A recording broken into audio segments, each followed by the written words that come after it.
escucharon esa frase? ¿La NBI es la Biblia del diablo? A la NBI le faltan versículos. Sí. A la NBI... la NBI es Ecuménica. Es ecuménica, Sí. es una versión del mal. Bueno, eso no está bien. Eso no está bien. Porque eso y la preferencia que muchos tienen por la Reina Valera, por esa versión de la Biblia, no tiene tanto anclaje en lo que se conoce de las Escrituras, sino más bien en la ignorancia. Por eso he armado un mapa de versiones bíblicas. ¡Wow! Un mapa de versiones bíblicas. Te levantaste loco hoy, ¿eh? Hoy me levanté loco. Un mapa bíblico. Un mapa para que entiendas qué versión de la Biblia deberías estar leyendo. A ¿Sí? ver. Dame un vistacito. No te metas todavía ahí. Quiero que lo miren por encima. Mírenlo por encima. Mirá lo que es eso. Por encima, ese es el mapa. Fíjense que hay diferentes cuadrantes. Cada versión está ahí representada.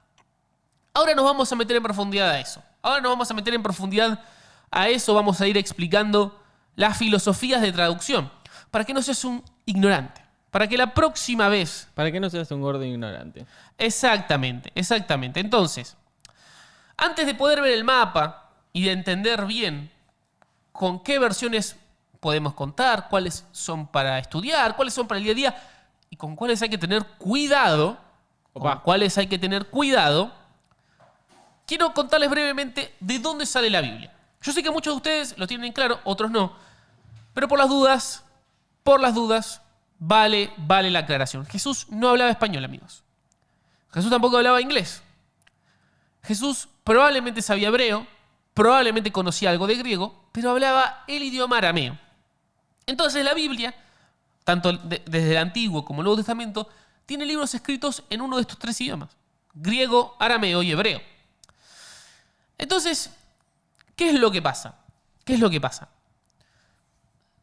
Cuando la Biblia comienza a traducirse, hay sentidos que se van perdiendo. Hay cosas que son más difíciles de entender de un idioma a otro. Por ejemplo, si yo te digo, Iván, ¿vos sabés inglés un poco? 50-50. Bueno, dice que sabe un poco de inglés. Suponete que tenés un amigo al que querés mucho. ¿Cómo le decís te quiero? Love you. Bien. Ahora viene tu esposa. ¿Cómo le decís a tu esposa en inglés te amo? Love you. O sea, le decís igual en inglés tanto a tu amigo que querés como a tu esposa que amás, pero no es lo mismo. No. Bueno, ¿cómo te das cuenta entonces que ese amor es diferente? Probablemente por el contexto, probablemente por lo que rodea esas palabras. Entonces, traducir tiene toda una ciencia, tiene toda una cuestión de contexto que es muy importante a la hora de entender cómo nos llega a nosotros la Biblia. Entonces, durante 1500 años, hasta que aparece en la imprenta, más o menos en la época de Lutero, las Biblias se iban copiando a mano. Entonces pasó algo, ¿sí? Más o menos unos siglos, unos 4 o 5 siglos antes de Cristo, los judíos tradujeron el Antiguo Testamento al griego. Esto es lo que se conoce como la Septuaginta, amigos. La Septuaginta.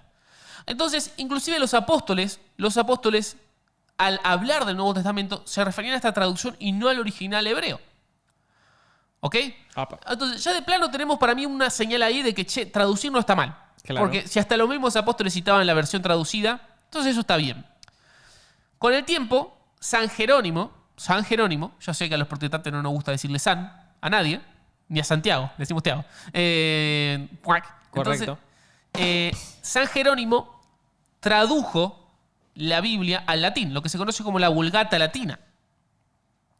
Entonces, el latín fue el idioma dominante en Occidente durante casi 1000 años, hasta que con la Reforma Protestante y la aparición de la imprenta todo lo cambia. Lutero, Tyndale y Casiodoro de Reina, o sea, el de la Reina Valera, ¿sí? Es Reina Valera, no porque hay una reina que se llamaba Valera, sino porque Casidoro de Reina y otro chabón que se llamaba Valera tradujeron juntos eso.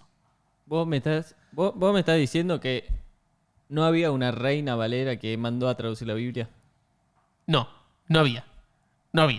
Entonces, cuando ellos traducen la primera versión de la Biblia al español, por ejemplo, en 1569, lo tradujeron con los textos que tenían en mano, que eran poquitos.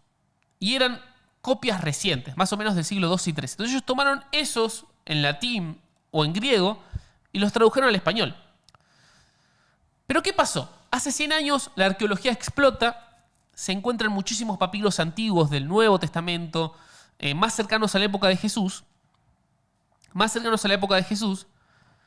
y se utilizan para refinar la escritura, ¿sí? Se utilizan para hacerla más acertada. Entonces, ¿qué pasa? Cuando vos lees la Reina Valera se basa en estos textos, en este grupo de textos que usaron Casiodoro de Reina y el señor Valera para traducir la Biblia. En cambio, las versiones más nuevas lo que hacen es viajan en el tiempo porque encontraron los manuscritos y tienen más data cercana de la época de Jesús. No hay un montón de diferencias porque las copias fueron bastante fieles, pero las hay. Entonces, ya de plano, podríamos decir que es un poco más fiel las versiones nuevas que la Reina Valera. Porque la Reina Valera no usó los textos originales, sino los que tenía a mano, que eran un poquito más recientes. ¿Se entiende hasta ahí? Clarísimo. ¿Se entiende hasta ahí? Ahora bueno. Habiendo hecho un poquito de repaso histórico, ¿sí?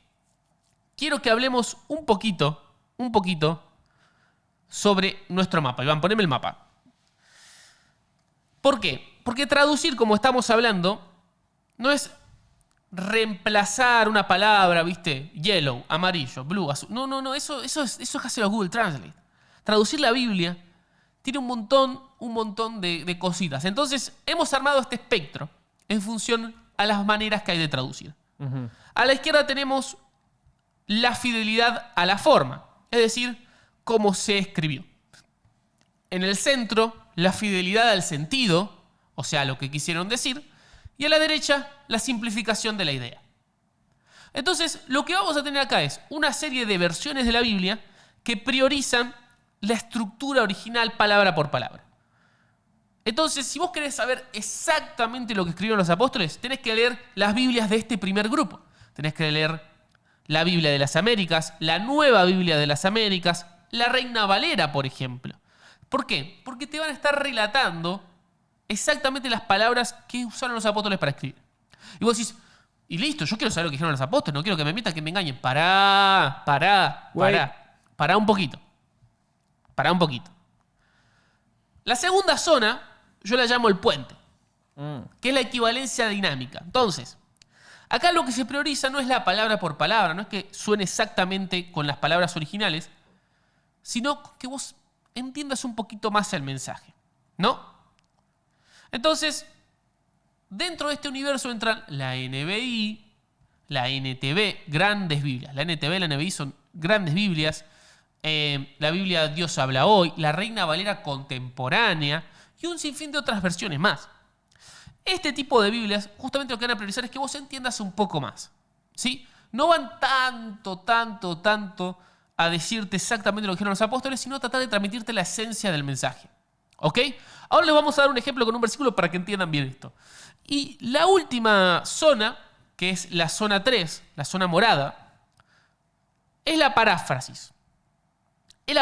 Acá está la traducción de la Biblia al lenguaje actual, la palabra de Dios para todos o PDT, y por ejemplo la Biblia The Message en inglés, la Biblia del mensaje. ¿Estas para qué están buenas? Bueno, para leerlas rápido. Estas son las Biblias devocionales, la Biblia para niños, ¿por qué? Porque hablan con lenguaje de la calle, ¿viste? Y a veces dicen cosas que vos decís, che, esto no está en la Biblia. Pero un poco sí, ¿ok? Quiero que ilustremos todo esto con un versículo. Vamos a leer un versículo en una versión de cada de estos grupos para que ustedes me entiendan, ¿ok? Vamos a empezar con Primera de Pedro 1.13, ¿sí? Primera de Pedro 1.13 dice lo siguiente. En el original griego dice, ceñid los lomos de vuestro entendimiento. Y así es como lo traduce la Reina Valera. Ceñid los lomos de vuestro entendimiento. Eso es lo que escribió Pedro. Pedro escribió exactamente eso. Ahora, ¿qué pasa? Esta es una traducción literal. Pero vos agarrás y le decís a tu amigo, hey, lee la Biblia, léete Primera de Pedro 1. Y lee esto, no va a entender nada. ¿Qué es ceñid? Exactamente. Los lomos, que es un corte de carne. Es un medallón de lomo lo que me está diciendo. Claro, en esa época en esa época, la gente se ceñía los lomos, se ponía un cinturón, ¿sí? Y estaba firme, pues si no estaba suelto, ¿viste? Y te entraba frío por abajo, la ropa interior complicada. Entonces ceñite los lomos, ¿viste? Apretate bien. Ceñite los lomos de tu entendimiento es ajustar bien lo que crees. Presta atención. Ponete las pilas para ser inteligente. Ahora, ¿cómo puede saber un tipo que nació en Virrey del Pino en 2003 y que hoy tiene 23 años que ceñir los lomos de vuestro entendimiento es esto? No tiene ni idea. Para él la Biblia va a ser aburrida, para él la Biblia no va a tener ningún sentido, no va a hablarle de nada. Y eso es lo que le pasa a mucha gente. Muchos católicos inclusive se agarran de la Biblia de las Américas o así, o agarran su Biblia, no entienden nada, sienten que Dios es algo que no aplica a su vida diaria, cierran la Biblia y se van. Le pasa a los católicos como a otros, no quiero estigmatizar, pero se entiende el punto, ¿no? Sí, La Biblia se vuelve aburrida. sí. Para eso existe en la zona azul la NBI. La NBI no traduce palabra por palabra, no dice como en el griego ceñir los lomos de vuestro entendimiento, sino que te da el sentido. ¿Sí? Te dice, por eso, dispónganse para actuar con inteligencia. Es buenísima. En vez de decir ceñir los lomos de vuestro entendimiento, ya medio te da un poquito masticado el tema. Te dice, disponete a actuar con inteligencia. Papi, ponete las pilas. Entonces, tradujeron el sentido. Eso es lo que hace la NBI. En cambio, la traducción del lenguaje actual, esta zona morada, ¿sí? La zona de la paráfrasis, simplifica aún más la metáfora y te da la orden directa. Por eso, estén siempre alerta. Si vos lees 1 de Pedro 1.13, no te dice ceñid los lomos de vuestro entendimiento, te dice estén siempre alerta. ¿Cuál es el tema con esta última? ¿Sí? Con esta última. Bueno, no es que sea un problema per se, pero hay que entender para qué sirve. ¿Sí? Entonces, la verde, la zona de la Biblia palabra por palabra, Reina Valera, Biblia de las Américas, te da la imagen cultural antigua. ¿Sí? Te metes en la mente del apóstol a ver lo que estaba viendo y lo que estaba diciendo. La NBI, ¿sí? La NTB, la zona azul del mapa, poneme el mapa ahora, la zona azul del mapa, te explica el significado. Y la parte morada, la de la paráfrasis, la de la idea por idea, lo que te da es una aplicación más rápida, ¿viste? No te explica el significado, te lo da, te va más a los bifes. De alguna manera te lleva directamente a lo que quería decir. ¿El tema cuál es? Que a veces le agregan una carga de interpretación mucho más alta, ¿sí? Porque no tratan de ser más fieles al original, sino de que vos lo leas y tengas un accionable rápido. Entonces hay pasajes, hay versículos de la PDT, de la TLA, que realmente se sienten muy extraños. Entonces, ¿qué es lo que yo digo cuando hablamos de tema Biblias, amigos? Cada Biblia tiene su lugar en la estantería.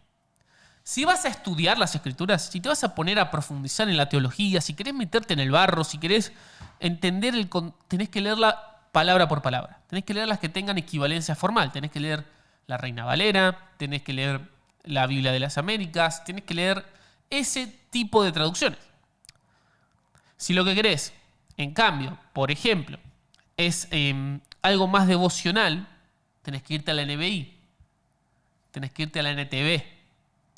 Y si lo que querés es, literalmente no tengo tiempo de orar, reflexionar, quiero algo rápido de entender porque estoy en el colectivo yendo a mi trabajo, yo agarraría las de la idea por la idea, la de la paráfrasis, ¿sí?